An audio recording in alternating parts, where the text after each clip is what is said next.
너무나 개막장이라서 오늘날 적용하면 절대 안 되는 법입니다. 그게 사람이에요, 사실. 그리고 자기의 잘못을 인정할 줄 아는 뿌리.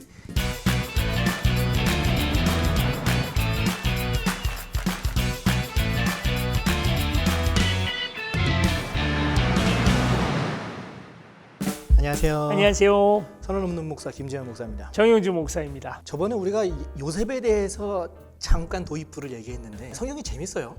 요셉의 이야기를 계속 이끌고 갈 줄 알았는데 요셉의 이야기가 아니라 갑자기 유다의 이야기로 내용이 갑자기 흘러갑니다. 유다 이야기가 이제 갑자기 들어가죠. 그러니까 요셉을 잃고 마음 상해서 펑펑 울고 있는 야곱.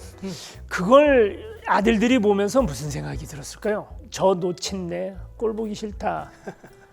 유다는 그때부터 마음이 상해서 아버지의 장막을 떠나서 자기 장막을 따로 분가를 해 나갑니다. 그런데 이 유다가 어찌 하다가 아버지의 마음을 이해하게 돼요. 어떻게 보면 인생의 어떤 하나의 전환점 같은 걸 만들게 되는 이야기. 그 사연이 너무나 개막장이라서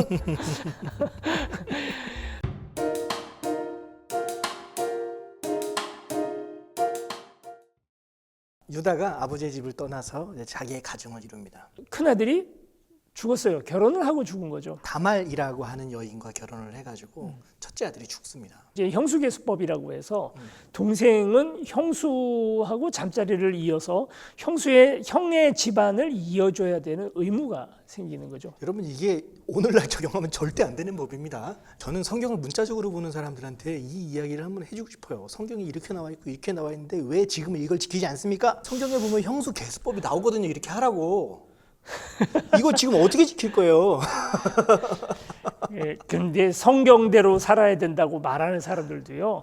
사실은 성경대로 못 살고 자기가 원하는 것만 지키면서 가면서 말을 그렇게 하는 거예요. 이런 걸 어떻게 해요? 그때 당시 고대 사회다 보니까 전쟁으로 인해서 많은 남자들이 쉽게 목숨을 잃기도 쉽고 그러다 보니까 많은 여인들이 과부가 됐는데 이 여인들을 보호하기 위한 법인 거예요, 사실은. 그렇죠. 예. 형의 집안을 이어주기 위해서 동생이 형과 결혼을 하는데 문제는 그 형수에게서 난 아들은 내 아들이잖아요. 근데 법적으로는 내 아들이 아니에요. 형의 아들이 형의 아들이 되는 거예요. 그러니까 형수와 형수의 자녀에 대한 책임은 있지만 권리가 없는 거예요. 그러니까 어떻게 보면 동생 입장에서는 어디까지나 희생을 해야 되는 부분인 거예요. 그런데 이제 뭐 형수가 이뻤는지 둘째 아들은 형수와 잠자리를 가지는 것에 대해서는 열려 있어요. 실제로 그렇게 잠자리를 가졌어요. 여기에서 한 가지 피임법이 하나 나와요. 피임을 해야 될 이유가 있었던 거죠. 그러니까 이 둘째 아들 이름이 오난이거든요. 이 오난이 그러니까 형수와 잠자리는 갔는데 책임을 지고 싶지 않은 거예요. 사실 이 형수계수법에서의 핵심은 책임이에요. 형에 대한 책임. 그리고 이 형수와 형수의 자녀에 대한 책임이거든요. 그리고 권리는 갖지 못하는 거예요. 이게 핵심인데 이것조차도 피하고 싶었던 거죠. 질외 사정 피임법. 네. 그것을 시도를 합니다. 예, 그래서 이 둘째 아들 이름이 오난이거든요. 지레사정이라는 게 오나니즘이라고 하는. 진짜요? 그래서 오나니즘이 되는 거구나. 네, 맞습니다. 예. 근데 그 고대 사람들도 그런 정도 지식은 다 있었던 거예요. 그러니까 피임하는 가장 좋은 방법, 쉽고 확률은 많이 떨어지는 그런 그 피임 방법을 사용을 해서 하려고 합니다. 근데 하나님이 못되게 본 것은 성적인 쾌락을 느끼는 것에 대하여 하나님께서 진노하신 게 아니고 그 책임을 다하지 않는 것에서 진노를 하신 거죠. 이게 무슨 얘기가 되냐면 그렇게 해서 아이가 생기고 그 형의 아들이 내 씨로 인해서 생기게 되면 무슨 문제가 벌어지냐면 아버지의 유산 상속에서 나는 3분의 1만 받는 겁니다. 그리고 나머지는 다 형수에게 다 가는 거예요. 그러니까 맏아들이 두 개를 가지는 거고 그리고 나머지 아들들이 하나씩 갖는 시기거든요. 다른 사람들보다 2배로 받는 그 유산이 내 아들이긴 내 아들인데 법적으로는 내 아들이 아닌 사람이 가져가는 거가 되는 거예요. 그게 싫은 거예요. 쾌락은 즐기고 싶고 그렇게 내 재산이 찢어지는 것은 싫고 형수가 아들만 안 낳으면 내가 두 몫을 가지는 거거든요. 그래서 이제 지뢰 사정을 시도하는 거죠. 결국에 하나님이 이거를 보시고 너무 악하게 보셨어요. 굉장히 당시의 관습법으로 봤을 땐 굉장히 악한 거예요. 그렇기 때문에 하나님께서는 이 오난을 치십니다. 그래서 오난이 죽죠. 아들 둘이 다 죽었어요. 그러니까 유다 입장에서 이제 누가 생각이 났을까? 아들 요셉을 잃은 야곱이 이쯤에서 상당히 마음속에서 생각나지 않았을까 하는 생각이 들어요. 아들 둘 잃었지. 아버지의 마음은 슬프지. 근데 이놈은 그 상황에서도 자기의 본능을 주체를 못해. 아내가 죽거든요. 그러니까 아들 둘 죽었죠. 그러니까 아내도 같이 죽어요. 그러니까 이게 아마 아들 둘을 잃었다는 그 슬픔에 아내는 견디지 못하고 죽었을지도 몰라요. 근데 이제 유다는 그게 사람이에요, 사실. 내 아들이 죽은 장례식에서 내가 밥을 먹는 것이 사람이거든요. 너무 아픈 얘기지만 그러나 그걸 우리가 비난할 일은 없다고요. 유다도 아내도 죽었죠. 두 아들도 죽었죠. 성욕은 있는 거거든. 그래서 또 사람이거든. 지금 이 유다가 굉장히 마음에 시리가 있었죠. 실망감이 있고 아픔이 있고 상처가 있어요. 양털 깎는 일이 있었습니다. 양털을 깎으러 가는데 뭐 현금 같은 걸 가져가지 않았겠죠. 그리고 양털을 이제 다 깎아 놓고 그날 뭔가 땡겼던 거예요. 근데 이제 지나가다 보니까 당시에 창녀들은 보면 알 수가 있어요. 그 성문 쪽에 쭈그리고 앉아 있는데 얼굴은 가리고 몸에 실오라기 하나 걸치지 않고 있는 것이 창녀의 기본 유니폼입니다. 어떻게 알아? 어떻게 알아? 내가 가봤나? 내가 어떻게 알지?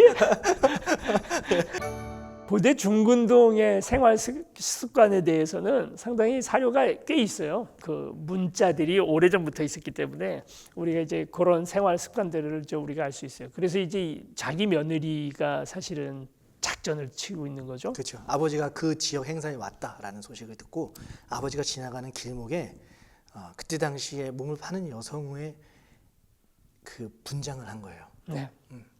그리고 자기 시아버지 유다가 올 때 유다의 눈에 들도록 유다 앞으로 갑니다. 그 작전에는 여러 가지 말이 안 되는 요소들이 있어요. 자기 시아버지가 자기에게 들어올 거다라는 것을 어떻게 알았을까? 뭐 지나가는 남자들이 뭐 한둘이었겠어요. 근데 그렇죠. 하필 시아버지가 나를 간택해 줄 거다라는 걸 어떻게 알았을까? 그 다말도 이미 유다 안에 있는 어떤 특별한 욕정에 대해서 어느 정도 알고 있었던 거예요. 그리고 굉장히 다말 입장에서는 치밀했던 거예요. 유다를 어떻게든 다른 사람이 아니라 유다의 눈에 들게 하기 위하여. 그리고 유다만 자기를 봐야 돼.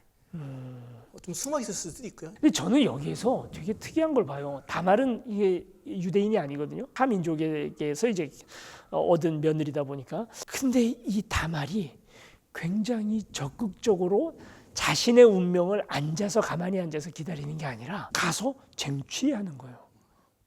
그리고 이건 굉장한 갬블이에요. 잘못되었을 때는 정말 끝장날 수도 있는. 자기의 목숨을 걸고 하는 작전인 거예요, 지금. 그렇게 이제 다말이 자기 시아버지 유다를 받아들여요. 그리고 그 받아들이는 대가로 당시 유다가 들고 있었던 지팡이와 도장을 그 대가로 화대로 받습니다. 보증물인 거죠. 나중에 이제 진짜 화대로 바꾸려고 그래서 이제 이걸 가지고 있으니까 유다는 사실은 원래 계획은 없었던 거예요. 원래 가서 내가 창녀를 만나면 하룻밤 자야지 했으면 아마 쌈짓돈을 가지고 가져갔겠죠. 그런데 그거는 안 가지고 갔다가 그날 뭔가 어떤 욕정이 와서 그런 일들을 그러니까 되게 계획 없이 저질렀던 거예요. 그 사람은 좀 그런 성향이었던 것 같아요, 유다는. 근데 나중에 유다가 이제 집에 왔는데 소식이 하나 들리는 거예요. 자기 며느리 다말이 임신을 했다. 죽일 놈, 죽일 년. 그래가지고 실제로 유다는 다말에게서 분노를 해가지고 다말을 죽이려고 합니다. 유다도 참 나빠요. 자기 막내 아들을 줄 생각이 없었잖아요. 근데 왜 다말한테 정숙을 요구하나요? 무슨 자격으로? 이제 우리 집 사람도 아니야. 말은 너 친정 잠깐 가 있으라고 말했지만 이제 우리 집 사람도 아니야. 그냥 그렇게 버리려고 했던 거예요. 그냥 잊어버리고 살려고 했던 거고 셋째는 다른 여자랑 결혼시키려고 했던 거예요. 아니 그랬던 주제에 거기가 뭐 임신을 했건 뭐 아니면 호떡집에 불이 났건 뭔 상관이에요 자기랑. 자기는 뒤로 호박씨를 다 까면서 근데 이제 겉으로는 다른 사람들한테 어떤 정숙이나 정결 같은 것을 요구하는. 이게 어떻게 보면 남녀 차별의 아주 극단적인 상황을 보여주고 있는 것 같기도 하고요. 뭐 우리도 다 마찬가지잖아요. 그렇죠. 지가 하는 짓과 상관없이 앞에서 정치가들이라든지 아니면 연예인들이라든지 이런 사람들에 대해서는 바른 삶을 요구한단 말이에요. 그렇죠. 어떻게 보면 유다에게서 저는 자꾸 발견하는 게 뭐냐면 우리의 어떤 좀 그늘 같은 것들을 많이 보는 것 같아요. 나 자신의 그늘 같은 것들을 보는 것 같아요. 하여튼 그런 문제로 이제 다말을 찾아가는데 여기서 이제 충격적인 사건이 나오죠. 이 분노하고 있는 시아버지 유다에게 이 자녀가 누구의 자녀인지 증거로 내놓는 게 바로 유다의 지팡이와 도장이었어요. 진짜 막 와 엄청난 반전. 유다가 아마 정말 쇠망치로 한 10대를 그냥 왕복으로 맞은 것 같은 충격이 빠졌을 거예요. 자기 자신에 대한 통렬한 그런 그 반성 같은 게 있었을 거고요. 저는 유다가 아버지 야곱에 대한 큰 실망 때문에 뭐 나머지 11명 아들들은 안중에도 없구나. 얘는 진짜 이 아버지 이 인간은 아들 요셉만 아들이고 나머지 11명 아들들은 쟤 죽어도 아무 상관이 없구나. 그것 때문에 많이 실망했잖아요. 근데 이제 그래서 자신은 정직하고 야곱 같지 않고 누구나 다 사랑해 줄 수 있는 그런 사람이라고 생각을 해서 아버지를 비난하고 뛰쳐나온 거란 말이에요. 근데 지금 이 순간에 뭐가 알게 되냐면 나도 얼마나 쓰레기인지 내 안에 얼마나 더럽고 그리고 나쁜 악이 꿈틀거리고 있는지 그 순간에 제일 먼저 떠오르는 사람은 아버지 야곱이 아니었을까. 실제로 이 유다는요, 다말이 이렇게 자기에게 자기 물건을 이렇게 보여줬을 때 이렇게 얘기해요. 그 아이가 나보다 옳다. 다시 말해서 난 틀렸고 다말 네가 맞았어. 그리고 또 다른 말로 하면 아버지 당신이 맞았어. 그렇죠. 이기도 하죠. 당신도 당신의 삶 안에서 최선을 다한 삶이었고 자기 안에 있었던 욕구나 욕정, 본질적인 어떤 끌어오르는 욕망들과 계속 싸우는, 그러니까 분투하는 인간이었구나라고 하는 사실을 그 순간에 알게 되는 거예요. 어떻게 보면 이 이후부터 이제 유다 지파가 이스라엘의 지파를 이끄는 리더 지파가 되잖아요. 저는 어쩌면 뭐 용맹하기 때문도 아닌 것 같아요. 어떻게 보면 하나님이 유다 지파를 선택한 이유는 자기를 돌아볼 줄 아는 뿌리, 그리고 자기의 잘못을 인정할 줄 아는 뿌리. 이게 어떻게 보면 유다를 그 리더의 지파로 하나님께서 선정하신 것이 아닌가. 유다가 깨달은 건 야곱은 진짜 본질 덩어리잖아요. 인간의 그냥 그 안에 있는 본래의 욕망이 너무나 강력했기 때문에 그게 자꾸 드러나고 그걸 신앙으로 누르면서 살아오면서 이제 나중에 꺾이기까지 하는 그런 인생이었다면 그 야곱에 대한 어떻게 보면 싫어하는 마음, 그러나 나도 똑같은 인간이라고 하는 어떤 본질적인 생각인 거죠. 저는 그런 거 느낀 적이 있거든요. 농사 짓고 맨날 술이나 먹고 사는 아버지에 대한 난 진짜 저렇게 살지 않을 거야 라고 생각하는 생각들이 강했는데, 저도 이제 머리가 흰머리가 나고 막 이제 이렇게 되다 보니 딱 엘리야와 유다의 마음이에요. 아버지만큼 사는 것도 쉽지 않구나. 젊은 애들이 쉽게 얘기하는 것처럼 호기롭게 난 그렇게 안 해라고 생각하는, 그게 아니구나라는 것을 깨닫게 되는 거죠. 처절하게 야곱을 이해하게 되고 그리고 그 길로 다시 아버지에게로 돌아갑니다. 네, 이렇게 유다의 이야기를 마무리해요. 인간의 본질을 이해한 사람, 그 사람의 욕구와 그리고 또 그걸 이기지 못하는 인간이라는 것을, 인생의 본질을 깨달은 것이고 그 앞에 겸손해진 거죠. 온 우주와 싸우는 것이 아니라 내 안에 이 작은 마음과 싸우는 것에서 이제 단련된 유다가 이 창세기의 마무리를 짓는 핵심 주인공이 되는 거죠. 요셉과 형제들이 서로 화해하는 장면에서 굉장히 뭐라 그럴까요? 아버지를 보호하면서 동시에 그 형제들도 돌보는 화해의 역할이죠. 그러니까 요셉에게 진심으로 눈물을 흘리면서 무릎 꿇을 수 있는, 나머지 형제들은 그것도 아니었을 거야. 유다만큼은 정말로 무릎 꿇는 사람이 됩니다. 오늘 여기까지 하겠습니다. 안녕.